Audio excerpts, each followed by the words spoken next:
Hey guys, what's going on? Christina back here with another video. I'm going to review today for you a small pack from a company called Roaring Fire Gear. And I had actually not heard of this company before, but they reached out to me and asked me if I'd be willing to test out and review one of their products for their channel. And they have a lot of different things, a lot of CCW type items or gear for the outdoors. This is the one that caught my eye. One of the most intriguing pieces of gear to me because it was a smaller bag. I don't tend to use backpacks for everyday carry, and so I was more interested in a smaller pack. This is called the Ridger Waist Pack. Gosh, I hope I'm not saying that wrong. I'm gonna link it for you. The exact amount of liters of this bag, I'm not sure. I imagine it's between 2 and 3 liters. It is a waist pack, and it really is only a waist pack. I'm going to get into that in a minute. It comes in either this, which is 1000D Cordura nylon, or it comes in a waxed canvas version, which is more brown. This is like a tan olivey green type color, and that's the one that I have here. So I'm going to get into all the features of this bag and show you what I really like about it and what was not perfect for me as we go along. One thing I'll tell you about this bag first and foremost is that it is super rugged and durable. So again, it's made of that 1000D Cordura, so it's a little rough. I wouldn't say rough. You can tell the difference between this and 500D if you've ever had bags in both fabrics. This, you can tell, you can throw it around, beat it to hell, it's gonna last, and there's nothing about it that's fraying or coming loose in any way in my couple of weeks of use so far. There's a pocket on the front. There is a main compartment with 2 zippers, and there is a zip compartment on the back. They are YKK zippers. The zipper pulls have sort of the paracord, and then there's this shrink type thing. I don't know what it is. It's like a black rubbery type material that helps with the grip. I really like them. The zippers are great. No issues whatsoever. And yeah, it's been a joy to use. So you've got these 2 pieces on the back. This is obviously, you wear it across your waist like a fanny pack. There are some external attachment points on the outside of the bag, which are nice to have if you want to clip any gear to it while you're walking, while you're out and about. Right here, there are these tabs that are good to use when you're, zipping and unzipping and closing the bag. They're nice to have. I didn't find myself needing them much because the zippers are so smooth, but they are there to use if you need them. The front compartment, just a simple zip. They're not water sealed zippers at all, which is fine with me because I sometimes prefer that because they're easier to open and close. This is a hook and loop panel, so you can put patches here if you're into that. There's also these 2 elastic loops that you can attach gear to on the outside. I never really did that much. I didn't see anything or couldn't find anything that for me personally worked well in terms of the gear on the outside. But also, I've been testing this in just regular EDC. I have not taken this like hiking or anything like that. So I suppose if you're doing that, this may be handy to attach things to that you need to access quickly, or something that perhaps might be dirty or doesn't fit inside the bag. You have this. I'm curious though, if you guys know what you would put on these external loops, let me know in the comments because I'm not really sure what would really work well right here. Anyway, minimal branding right here. It says Roaring Fire on the little tag. And that's the outside. There's the bottom. I do find that this bag always stands like this when I put it down, which is kind of maybe a small thing to most people, but I really like that about it.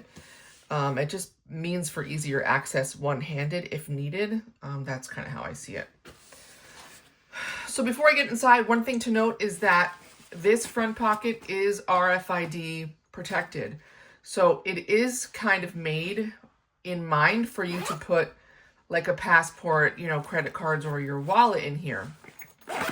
I have not been using it that way because I find this more helpful for me to have my little small items in here, because there's no great place to put all the small little bits of gear inside the main compartment. But I will tell you that this is RFID protected according to the company, and so this would be a great place to put your wallet.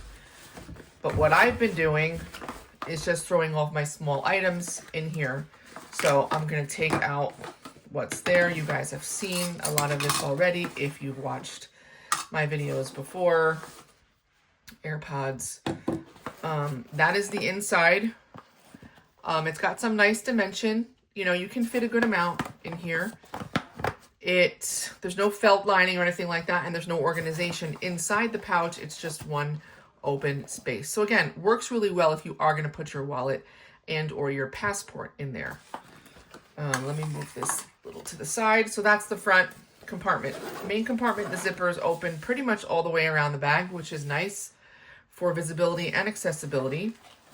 You have on the back of the front panel, there's just these elastic loops. So it's divided into two sections, and then you have two loops on the front here. On this side, there's a smaller one here. I can show you the stitching, and then two more, you know, medium sized right there. So if you want to put gear against this front wall, like if you are hiking and you open the pack and there's your stuff, it might be a good place to put like knives and a flashlight or some first aid supplies, things like that. Maybe a tourniquet if you're carrying CCW in this bag. I am not doing it for those purposes, so I just kind of put regular, simple, minimal EDC stuff in here. I have my wallet right here, and then right behind this side, I have a pack of tissues, and then I put a little, this is an Olight pen mini, which it's kind of like, it's got a pen and a pencil here. I just kind of tucked it behind there. You can sort of put it on one of these small elastic pieces, and that fits just as well there too. I also threw my keys in the main compartment, and that's pretty much all that I've put there. And you can see the amount of space there, pretty good visibility into the bag like that. The back wall, there is a zippered compartment, which is nice. So if you have some paperwork, some receipts, something that you want to keep separated in the main compartment, you can do that. I suppose you could put your phone in this compartment if you wanted. All I've got here for the moment is a checkbook that I sometimes need, and so I've just been keeping that inside the zipper compartment. It's something that I don't need to access very often, and so it works well back there for me. And that's pretty much it for the main compartment. There's nothing else going on with the exception of these loops that I talked about and the one zip on the back wall. Very back of the bag, it is like there is this kind of meshy material, but it's also padded, so you can put a holster in here. If you have a small CCW, there is sort of the material inside that should receive a Velcro holster. I have not done that, but what I do have is, that's where I've been keeping my phone. This is an iPhone 16 Pro case, fits here very well. And the material is soft, so no worry about scratches. That's been working well for me. That's how I've been using the bag. And because there is that slight padding here, you're not going to feel anything poking you while wearing, which is comfortable. So the last thing I'm going to say about the bag in terms of wearability is the strap. So the strap is really comfortable. It's got good strap management, and the buckle is very good and works well. What I will notice, which seems to, I wasn't sure how this will work on larger people. I have this strap maxed out, And this is what I had been doing when wearing it over my shoulder, like in the crossbody sling mode. I don't typically love to wear bags as a fanny pack, but this is maxed out. So if anyone is wanting to purchase this bag and wear it as a crossbody, specifically a larger person or a man, you're not going to be able to fit this across your body, across your chest or your back very well. There isn't enough strap here. So just keep that in mind. This is not ideal for crossbody sling. This is definitely better for around the waist fanny pack style carry. And that's what it was intended to be. So it's no knock on the bag per se. It's just something to keep in mind. I didn't realize it obviously until I had it in hand and was able to adjust the strap and realized, oh, I can't really stretch this out as much as I'd like to wear this across my body. It just is not going to work well.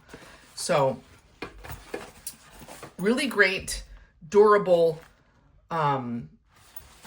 heavy duty material bag to wear across your waist, around your waist as a fanny pack, something to carry small amounts of gear or first aid gear or CCW tourniquet, that type of stuff on your body.